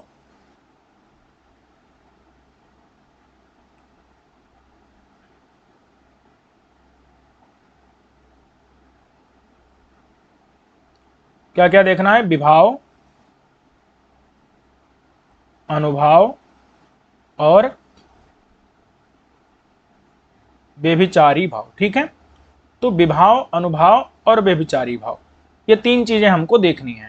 तो अब देखिए, विभाव, अनुभाव और व्यभिचारी भाव, यहां पर क्या चीज दी गई है ये समझना है थोड़ा। तो यहां अनुभाव दिया गया है, केवल अनुभाव दिया गया है। क्या दिया गया है कि इसका जो मालिनी है ना, माने मालती, तो मालती के जो गाल हैं वो क्या पड़ चुके हैं, एकदम मलिन पड़ चुके हैं। मालती के गाल क्या पड़ चुके हैं, एकदम मलिन पड़ चुके हैं। ठीक है, तो इसके जो माने गाल अथवा जो इसके सारा अंग माने शरीर, पूरे शरीर की चर्चा चल रही है, तो इसका पूरा जो शरीर है वो क्या हो चुका है, म्लान हो गया है। ठीक है, ये अनुभव है। और ये ना तो खा पी नहीं रही है, खाना पीना तो दूर की बात है, मतलब जो अपने शरीर जीवनोपयोगी क्रियाएं हैं उनमें प्रवृत्त नहीं हो रही, खाने पीने में प्रवृत्त नहीं हो रही, और रूप रस गंध स्पर्श इत्यादि विषय जो हैं, सारे विषयों से ये क्या हो गई है, दूर हो गई है। और ये जो है इसके गाल पीले पड़ गए हैं, पीला पड़ना, और ये क्या हो रही है, एकदम दुबली हो रही है। तो ये सारी चीजें क्या है, ये अनुभव है। शरीर की मलिनता, विषय से दूर होना, पीला पड़ना, पांडु होना, दुबली मतलब क्षाम होना, तो ये सब चीजें क्या हैं, ये अनुभव हैं। ये क्या है, दुबली होना, क्षाम, क्षाम मतलब क्या है, दुबली हो जाना, तो ये सब चीजें क्या हैं। तो ये स्पष्ट हो गया ना, ये अनुभव दिए हैं लेकिन विभाव और व्यभिचारी भाव नहीं दिए हैं। तो इनका क्या करेंगे, तो इनको हम कल लाएंगे, आक्षेप करेंगे। कैसे लाएंगे भाई, तो बोले ये बताओ प्रकरण किसका चल रहा है, ये तो मालती और माधव का चल रहा है। तो ये विभाव कौन होंगे, विभाव मालती और माधव, ये दोनों क्या होंगे, ये दोनों विभाव हो जाएंगे इसके, भाई आलंबन विभाव यही होंगे ना। और व्यभिचारी भाव क्या है, तो बोले भाई कल्पना करनी पड़ेगी। क्या कल्पना करनी पड़ेगी कि इसका शरीर मलिन क्यों पड़ा है, बताओ। इसका शरीर जो है, इसके गाल पीले पड़ गए, शरीर दुबला हो गया, ये सारी चीजें क्यों हुई हैं? इसका मतलब मालती के अंदर बहुत ज्यादा चिंता है। तो यानी यहाँ व्यभिचारी भाव क्या हो जाएगा? चिंता व्यभिचारी भाव हो जाएगा। तो मालती और माधव ये दोनों क्या हैं? ये दोनों विभाव हैं। चिंता व्यभिचारी भाव है और शरीर म्लान इत्यादि ये सब चीजें क्या हैं? तो ये जो है अनुभाव है। स्पष्ट हो गया कि नहीं?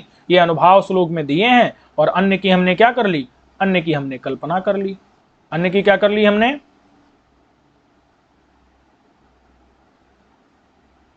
अन्य की हमने क्या कर ली? अन्य की हमने कल्पना कर ली। ठीक है, तो ये चीज स्पष्ट हो गई। अब इसके अतिरिक्त अब देखिए यहां पर क्या दिया, तो आप देखो क्रम से देखते आ रहे हैं कि एक जगह क्या दिया है? विभाव। पहले वाले में विभाव दिया था, दूसरे वाले में अनुभाव दिया था, और तीसरे वाले में व्यभिचारी भाव दिए हैं। व्यभिचारी भाव तो दिए हैं, लेकिन अनुभाव और विभाव हमको खोज करके निकालने पड़ेंगे। ठीक है, तो देखते हैं क्या है मामला यहां पर। दूरादुत्सुकमागते विबलितम संभाषिणी स्फारितम संश्लिष्य तरुणम गृहीत वसने किंचांचित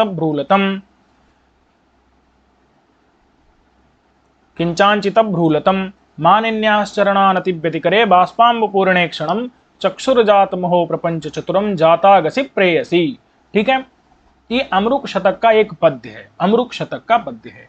तो यहाँ पर क्या है ना, नायक पहले जो है, नायक क्या है, नायिका के पास आया है। ठीक है, पहले जो है मतलब मनाने के लिए आया है, कोई अपराध नायक ने कर दिया है, अब नायिका के पास आया है। ठीक है, तो अब जब नायक पहले भी आया था मनाने के लिए, लेकिन नायिका ने उसको लौटा दिया, लेकिन अब वो फिर से आया है। तो अब जो है, अब नायिका अपनी आंखों को देखो कैसे कैसे जो है कर रही है। नायिका जो है मानिनी, जिसको गुस्सा आ रहा है, देखो क्योंकि नायक ने क्या किया है? अपराध किया है। कहीं जाकर के कहीं किसी के चक्कर में फंस गया होगा और कुछ अपराध कर दिया, किसी अन्य नायिका के साथ में जो है उसने रमण इत्यादि कर लिया, या कुछ भी अपराध जो है अन्य नायिका के साथ बात कर ली, जो भी कर लिया, तो इसलिए नायक जो है उसने अपराध किया है। लेकिन अभी भी वो नायिका का प्रीति पात्र है, नायिका का प्रेमी, नायिका उससे बहुत प्रेम अभी भी कर रही है, क्योंकि उससे अपराध हो गया है नायक से, धोखे से। नायक ने वास्तव में जानबूझ के नहीं किया, नायक की इसलिए जानबूझ करके नहीं किया, तो वो उससे धोखे से अपराध हो गया है नायक से, इसलिए अपराध क्या हो गया कि किसी अन्य नायिका से जाके मिलाया होगा। तो लेकिन फिर भी अभी जो है, जो उसकी एक जो नायिका है, उस नायिका का वो अभी भी प्रीति पात्र है, नायिका अभी भी उससे प्रेम करती है अन्य से मिलाने के बावजूद, क्योंकि नायक से धोखे से अपराध हो गया। तो ऐसी स्थिति में नायक पहले मनाने आया था, लेकिन नहीं मानी, अब नायक दोबारा आया है, तो ये जो नायिका है ये मान तो जा रही है, लेकिन इसके चक्षु, आंखों में कैसी कैसी क्रियाएं होती हैं, किस किस प्रकार से ये जो है प्रपंच करती है, ये चीज देखने लायक है। होता है ना, स्त्रियां बहुत प्रकार का क्या करती हैं? प्रपंच करती हैं, थोड़ी देर में हंसने लगती हैं, थोड़ी देर में ही जो है नाटक शुरू हो जाता है, नौटंकी शुरू हो जाती है। तो अलग अलग प्रकार की उनके अंदर जो क्रियाएं हैं, उस चीज को वर्णित किया जा रहा है। यही व्यभिचारी भाव यहाँ पर दिए गए हैं। ठीक है, तो मतलब ऐसा नहीं कि स्त्रियां ही जो है निपुण हो सकती हैं, लेकिन प्रायः स्त्रियां निपुण होती हैं और पुरुष भी निपुण हो सकते हैं। ठीक है, तो क्या है? दूराद उत्सुक मागते विबलितम। ठीक है, यहां पर क्या है कि जब वो प्रेमी आ रहा था, तो प्रेमिका ने जब दूर से आते हुए उसको देखा, प्रेमिका ने जब दूर से आते हुए देखा, तो उसकी आंखें कैसी हो गई? उसकी आंखें उत्सुकता युक्त हो गई, कि वो उत्सुकता से भर गई कि क्या ये हमारे यहाँ आएगा कि नहीं आएगा। दरवाजे से खड़ी होकर के देख रही है, दूर से प्रेमी को आ रहा है, तो अब जिज्ञासा हो रही कि अच्छा हमारे यहाँ आएगा कि नहीं आएगा, कहीं ऐसा तो नहीं कि उधर से ही निकल जाए। ठीक है, इतनी बातें स्पष्ट हो गई कि नहीं? ये सारी चीजें है ना, जो जितने भी आगते सप्तम्यंत जो विशेषण है, ये विशेषण प्रेयसी के हैं। प्रेयसी का मतलब है प्रेमी। ये सब किसके विशेषण है? प्रेमी के। और प्रेमी कैसा है? जात आगह। आगह मतलब होता है अपराध, तो जातम आगह यस्य सह अथवा येन सह जातागह, और जातागाह तस्मिन जातागति। देखो ठीक है, मतलब जात मतलब हो गया है धोखे से, आगह मतलब अपराध जिससे, ऐसा प्रेयसी माने प्रेमी है। और वो प्रेमी के सारे ये सप्तम्यंत विशेषण हैं। और जो नायिका की आंखें हैं, चक्षु हैं, नायिका के जो चक्षु हैं, आंखें किसकी? नायिका की, उन आंखों के ये सारे विशेषण हैं। कि उत्सुकम, विबलितम, स्फारितम, अरुणम, भ्रूलतम, और ये सब जो है ये किसके विशेषण है? चक्षु के विशेषण है। अम्ब पूर्णे क्षणम, ठीक है, प्रपंच चतुर में चक्षु है उसका, किसका? नायिका का, ठीक है। अब जरा हमको समझना है कि जब प्रेमी प्रेयसी माने प्रेमी जब दूरात माने दूर से आ रहा था, तो उसको जब नायिका की आंखों ने, चक्षुओं ने देखा, तो वो आंखें क्या हो गई? उत्सुक हो गई। क्या उत्सुक हो गई? कि ये हमारी तरफ आएगा कि नहीं आएगा, कहीं दूसरी जगह तो नहीं चला जा रहा है। तो इस प्रकार से उत्कंठा आंखों में आ गई, नायिका की आंखों में, ठीक है। फिर क्या हुआ? अब पता चला वो ये तो दूर से उत्सुक हो गई आंखें, लेकिन जब आगते, जब वो पता चला आ गया, अरे भाई प्रेमी जा रहा था, वो पता चला नायिका के दरवाजे की तरफ ही बढ़ने लगा। तो अब नायिका ने देखा, अच्छा मैं जो उत्कंठा दिखा रही हूं, मैं जो उत्सुकता दिखा रही हूं, दरवाजे से झांक झांक के देख रही हूं उसको, कहीं ऐसा तो नहीं कि ये हमको भी देख ले। अगर ये हमको देख लिया तो बहुत बड़ी समस्या हो जाएगी, इसको पता चल जाएगा कि मेरे अंदर उत्सुकता है। तो इसीलिए नायिका क्या हो गई? लज्जित हो गई। नायिका क्या हो गई? देखो यहां क्या है? उत्सुक हुई, और यहां विबलित मतलब होता है लज्जित हो गई, तो लज्जा है आ गई इसके अंदर, ठीक है। यहां क्या आया इसके अंदर? औत्सुक्य, और फिर क्या आ गई? लज्जा। विबलित माने लज्जा, विबलित माने लज्जित हो गई इसकी आंखें। कब? जब आगते, जब प्रेमी आगते मतलब आ गया, तब क्या हो गई? आंखें लज्जित हो गई, ठीक है। क्योंकि जब प्रेमी समीप में आ गया तो पता चला जो है कि उसको लगा कि अरे प्रेमी ने तो मेरी उत्सुकता जान ली है, कि मैं तो बड़ा उत्सुक थी इसके लिए। तो यहां पर जो है तब उसकी आंखें क्या हो गई? लज्जित हो गई। और फिर वो आया, वो आकर के पता चला ये दरवाजे पर खड़ी थी, इससे बात भी करने लगा, और कहो क्या हालचाल है। तो यहां पर प्रेम से बात भी करने लगा। तो संभाषणी यानी सम्यक रूप से भाषण करने लगा, ठीक है। सम्यक रूप से क्या करने लगा? भाषण करने लगा। अब देखो पहले तो नायिका ने उसको लौटा दिया था गुस्सा होकर के, लेकिन ये आया आकर के प्रेम से बातें करने लगा। तो अब बताओ, तो इसकी जो आंखें थी वो स्फारित हो गई। स्फारित मतलब होता है खिल गई। क्या हो गई? खिल गई, ठीक है। तो मतलब इसके अंदर क्या आ गई? इसके अंदर हर्ष उत्पन्न हो गया, प्रसन्नता आ गई। किसके अंदर? नायिका के अंदर। तो उसकी आंखें जो होगी ना स्फारित, बड़ी बड़ी हो गई, खिल गई, ठीक है। कब? जब प्रेमी ने संभाषणी मतलब सम्यक रूप से भाषण करना शुरू कर दिया, ठीक है। तो इसके अंदर इतना हर्ष उत्पन्न हो गया कि आंखें स्फारित हो गई, मतलब खिल गई, ठीक है। लेकिन अब जब इसकी आंखें खिल गई, ये थोड़ा खुश हुई, तो नायक ने क्या कर लिया? इसको आलिंगन कर लिया। वो जो प्रेमी आया था उसने संश्लिष्यति, संश्लिष्यति मतलब आलिंगन कर लिया। अब नायिका को गुस्सा आ गया, अरे ये तो मतलब दो चार बातें करके ही आलिंगन करने लगा, मेरा जो है आलिंगन समझ रहे हैं ना, गले लगाना इत्यादि। तो ये सीधे सीधे गले लगाने लगा, चिपकने लगा सीधे, तो बहुत गलत बात है। तो इसलिए अरुणम, उसको गुस्सा आने लगा कि अरे हमारी थोड़ी प्रशंसा करनी चाहिए थी, हमारी थोड़ी प्रशंसा करनी चाहिए थी, थोड़ा बहुत क्या करना चाहिए था? मुझे प्रसन्न करना चाहिए था, जैसे भी करके तो प्रसन्न इत्यादि करके फिर आलिंगन करना चाहिए था। ये तो सीधे सीधे आलिंगन करने लगा, सीधे सीधे मेरे शरीर का स्पर्श करने लगा। तो उसको क्या हो गया? अरुणम। अरुणम का मतलब क्या हो गया? गुस्सा आ गया। तो उसके लिए हम क्या कहेंगे? कोप। क्या आ गया उसको? कोप आ गया, ठीक है। संश्लिष्यति अरुणम, अरुणम मतलब क्या हो गया? कोप आ गया, ठीक है। इतनी बात स्पष्ट हो गई। अब पता चला जो जो गुस्सा आया उसको, नायिका को, तो वो थोड़ा चलने लगी, और जब वो चलने लगी तो इसने उसके कपड़े पकड़ लिए। इसने क्या कर लिया? उसका आंचल पकड़ लिया। तो गृहीत वसने, वसन मने कपड़े को, गृहीत मने पकड़ लिया। तो अब नायिका को और गुस्सा आ गया। किंच मने और ज्यादा, अंचित भ्रूलतम, उसने अपनी भौहों की लता को, जो भौहों रूपी लता को, यानी भौहों को और ज्यादा अंचित कर दिया, मतलब तिरछा कर दिया, कुटिल बना दिया, ठीक है। तो उसको क्या हो गया? और ज्यादा गुस्सा आ गई। तो कोप के बाद उसको क्या हो गई? असूया हो गई, और जो है उसने आंखें अपनी तिरछी करना शुरू कर दिया। तब जो है नायक को समझ आया, अच्छा ये तो नहीं मान रही, तो बहुत गुस्सा है। तो नायक ने क्या किया? तुरंत उसके पैरों में पड़ गया नायक।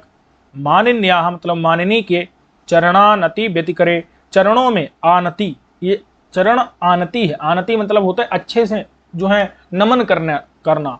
तो व्यतिकर, व्यतिकर मतलब होता है संबंध। तो जब मानिनी के चरणों में आनति यानी कि नमस्कार का जब व्यतिकर माने संबंध हुआ, समझे कि नहीं? मानिनी के चरणों में जब आनति यानी कि नमस्कार का जब व्यतिकर माने संबंध हुआ, मतलब नायक ने सीधे उसके चरण पकड़ लिए, चरणों में ही नमन करने लगा, अपना माथा चरणों में डाल दिया, ठीक है, क्योंकि संभोग जरूरी है इसलिए। वहां पर जो है अभिमान त्यागना पड़ा नायक को। तो मानिनी के चरणों में आनति यानी नमस्कार का व्यतिक्रम माने संबंध जो जब किया उसने, किसने, नायक ने, तब जो मानिनी के जो चक्षु थे, आंखें थी, वो बाष्प मतलब आंसुओं के चक्षु माने आंखें जो थी वो बाष्प माने आंसुओं के, अंबु माने जल से पूर्ण इक्षण, पूर्ण मतलब पूरी हो गई। ठीक है, ईक्षण मतलब उसकी जो दृष्टि थी वो क्या हो गई, एकदम बाष्प से भर गई, बाष्प के आंसुओं से, मतलब बाष्प मतलब बाष्प माने आंसू, आंसुओं के अंबु माने जल से जो है पूर्ण हो गई, भर गई उसकी चक्षु माने दृष्टि। ठीक है, किसकी, मानिनी के। मानिनी के जो चक्षु थे, उन चक्षुओं में जो ईक्षण माने दृष्टि थी वो क्या हो गई, वो एकदम बाष्पांबु से जल माने बाष्प मतलब आंसुओं के अंबु माने जल से पूर्ण मतलब पूरी हो गई, भर गई एकदम। तो अब यहां पर क्या हो गया, तो इसका मतलब वो प्रसन्न हो गई। क्या हो गई, प्रसन्न हो गई। ठीक है, तो सबसे पहले क्या था, उत्सुकता थी, फिर लज्जा हुई, फिर हर्ष हुआ, हर्ष के बाद कोप हुआ, कोप के बाद असूया हुई, असूया के बाद फिर प्रसाद मतलब प्रसन्न हो गई। तो चक्षु मतलब आंखें, जातम मतलब हो गई अहो, अरे बड़े आश्चर्य की बात है, प्रपंच चतुरम, ये जो है मानिनी नायिका की जो आंखें हैं वो बड़ी प्रपंच करने में चतुर हो गई हैं। अरे बहुत तरीके की ये नौटंकी कर ले रही है, प्रपंच कर ले रही है, बड़ी चतुर हो गई हैं। जो है उत्सुकता भी इसकी आंखों में, लज्जा भी है, हर्ष भी है, कोप भी है, असूया भी, इसकी आंखें प्रसन्न भी हो जा रही हैं। जाता गसी प्रेयसी, जब प्रेमी जो है, जात मतलब हो गया है उससे आगाह मतलब अपराध, तो ऐसे प्रेमी के इन इन स्थितियों में आने पर इसकी आंखों ने ये रूप दिखा दिया। तो इसने बहुत ज्यादा रूप दिखाए हैं अपने। ठीक है, तो पहले क्या दिखाया, औत्सुक्य दिखाया, फिर औत्सुक्य के बाद क्या दिखाया इसने, लज्जा दिखाई, लज्जा को दूसरा क्या कहते हैं, ब्रीडा दिखाई। उसके बाद क्या दिखाया, हर्ष दिखाया, हर्ष के बाद क्या दिखाया, कोप दिखाया, कोप के बाद क्या दिखाया इसने, असूया दिखाई, असूया के बाद क्या दिखाया, प्रसाद दिखाया। तो जब आप व्यभिचारी भाव पढ़ेंगे ना 33, तो 33 व्यभिचारी भाव में औत्सुक्य, ब्रीडा, हर्ष, कोप, असूया, प्रसाद ये भी आते हैं। तो यहाँ व्यभिचारी भाव तो दिए गए हैं, लेकिन विभाव और अनुभाव नहीं दिया गया है। उसका क्या उपाय करेंगे, उसका क्या उपाय करेंगे, तो कहते हैं उसका आक्षेप कर लेंगे। क्या कर लेंगे कि यहाँ विभाव कौन है, विभाव जो है वो प्रेमिका और प्रेमी, ये दोनों क्या है, ये दोनों विभाव हैं यहाँ पर। भाई मानिनी जो है वो विभाव माने मानिनी नायिका है, और प्रेयसी मतलब प्रेमी, प्रेयांश जो है वो प्रेमी है। और अनुभाव क्या है, तो वो लगातार क्या कर रहा है प्रेमी, उसके चरणों में, अरे भाई पहले किनारे आ रहा है, फिर उसके बाद क्या कर रहा है, उसके चरणों में ही जो है प्रेमी क्या कर गया, अरे पहले आया, फिर बात किया, फिर जो है थोड़ा संश्लेषण मतलब कि आलिंगन करना चाहा, फिर उसे जो है कपड़े पकड़ लिया, और फिर जो है उसके जो है पैरों में गिर पड़ा, चरणों में जो है आनति मैंने नमस्कार का व्यतिक्रम मैंने संबंध कर दिया, तो नमस्कार किया। तो ये क्या है, ये सारी क्या है, ये अनुभाव है। आना, उसके बाद संभाषण करना, बोलना, और उसके बाद क्या करना, कपड़े पकड़ना, और उसके बाद क्या करना, चरणों में झुक जाना, ये चरणों में झुक जाना। तो ये सब क्या है, ये अनुभाव है। ठीक है, ये सब क्या है, चरणों में झुक जाना इत्यादि, ये सब क्या है, ये अनुभाव है। तो ये बात स्पष्ट हो गई कि नहीं। तो यहाँ विभाव, अनुभाव और व्यभिचारी भाव सभी जो है जब होते हैं तब जाके जो है वहां पर श्रृंगार रस, तब यहाँ पर श्रृंगार व्यक्त हो रहा है, यानी कि तभी जाकर के रस निकल करके आता है, तभी रस अभिव्यक्त होता है। तो इतनी बात आपको स्पष्ट हो गई। अब देखिए, तो कहीं कहीं पर क्या दिया होता है, सिर्फ विभाव, जैसे पहली कारिका में यहां पर सिर्फ क्या दिया था, यहां सिर्फ विभाव दिया गया था, इसमें क्या दिया था, विभाव। यहां पर क्या दिया है, सिर्फ अनुभाव, मैं आपको अच्छे से बता भी चुका हूं। यहां क्या दिया है, सिर्फ यहां व्यभिचारी भाव दिया है। ठीक है, तो वही बता रहे हैं आगे कि यद्यपि विभावानाम, पहले श्लोक में क्या दिया था, सिर्फ विभाव, दूसरे में क्या दिया था, सिर्फ अनुभाव, और तीसरे में तो यद्यपि विभावानाम अनुभावानाम और औत्सुक्य ब्रीडा हर्ष कोप असूया प्रसाद, ये मैं आपको बता चुका हूं कि औत्सुक्य ब्रीडा हर्ष कोप असूया प्रसाद ये सब क्या दिए, व्यभिचारी भाव। ये किसमें दिए थे, ये तीसरे श्लोक में दिए थे, तीसरे श्लोक में। तो इन केवलानाम अत्र स्थिति, इनमें केवल केवल की यहाँ पर स्थिति थी। एक जगह सिर्फ विभाव था, दूसरी जगह सिर्फ अनुभाव था, तीसरी जगह सिर्फ व्यभिचारी भाव थे। तथापि फिर भी एतेषाम असाधारणत्व, फिर भी ये क्या होते हैं, असाधारण होते हैं। क्या होते हैं, ये असाधारण होते हैं।